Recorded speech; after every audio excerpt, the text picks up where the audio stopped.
Good morning, everyone. Welcome back to Rose Tarot and Astrology. I'm your host, Mel Rose, and this is your two-card reading for Saturday, December 9, 2023. The Sun and Mars are in Sagittarius, helping us spread warmth and inspiration as we head into the belly of winter time.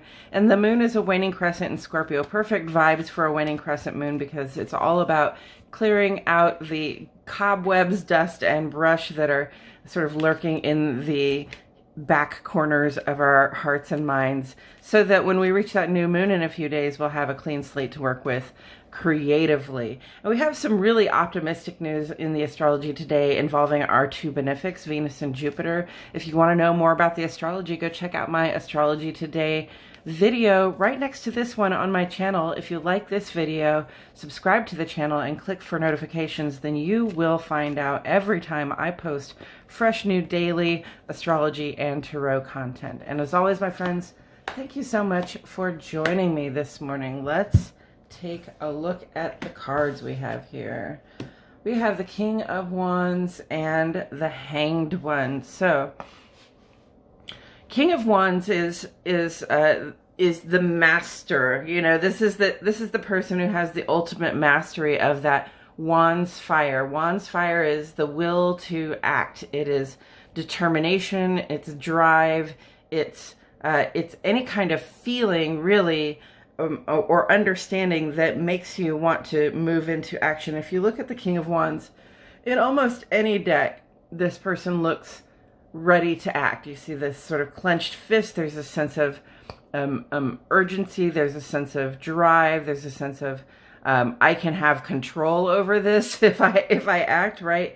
And the head is just pushed forward a little bit, like looking ahead or just really paying keen attention to what's happening so that you can act when the moment is right. So having mastery of those fiery impulses means having mastery of sort of your temper, your anger, your rage, or just your, what I want to say, it's sort of impulsiveness, even, feeling like an impulsiveness to act toward things.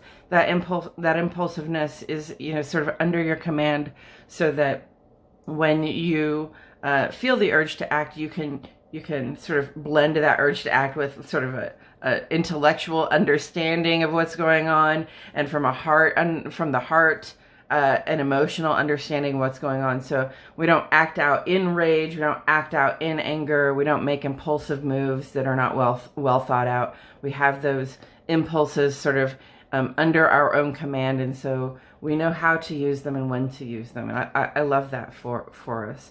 And then the Hanged One is Major Arcana. It's that major message card, and it says basically, there's an enforced pause here. It might not be a pause that you are choosing, but for some of us, there's something that we're waiting on to happen.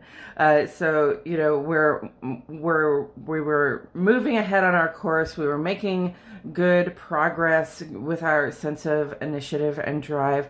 And then sometimes the world just comes in and hangs us up a little bit. It says, no, you're not going to go forward right now. You're going to have to wait for this thing to develop before you can take action on it. And it takes a little bit of mastery of impulse to notice when it's not really time to act on something that you feel ready to act on, right?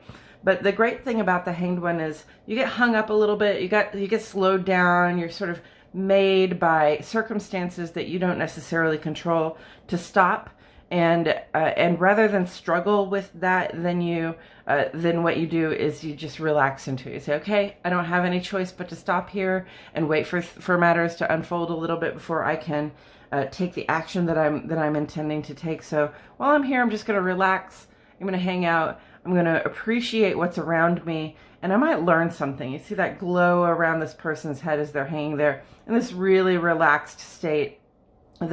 The pose that they're in almost creates like a figure 4 on the page, and 4 is really a number of stability. Okay, so this person isn't feeling unstable. They're not feeling as though they have to keep moving, or that they have to struggle against what it is that's holding them up.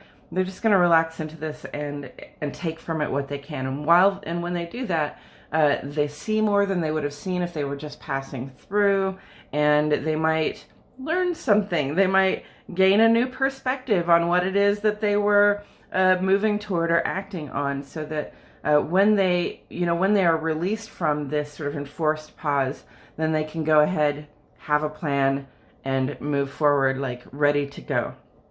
Okay, so when the world gives you a pause, embrace the pause. take the opportunity to look around. Sort of like go when you're going, and when you have a chance to stop and reflect on what's happening around you, then do that. But that shouldn't sort of diminish your sense of initiative. It should really just inform your sense of initiative, so that when you come off of this little break, your sense of initiative is more well informed, and you can take action in a more knowledgeable, understanding way. Okay, friends, I think that's all I have to say about it today. Thank you so much for joining me. I truly appreciate your presence here, and I'll catch you all in the next video.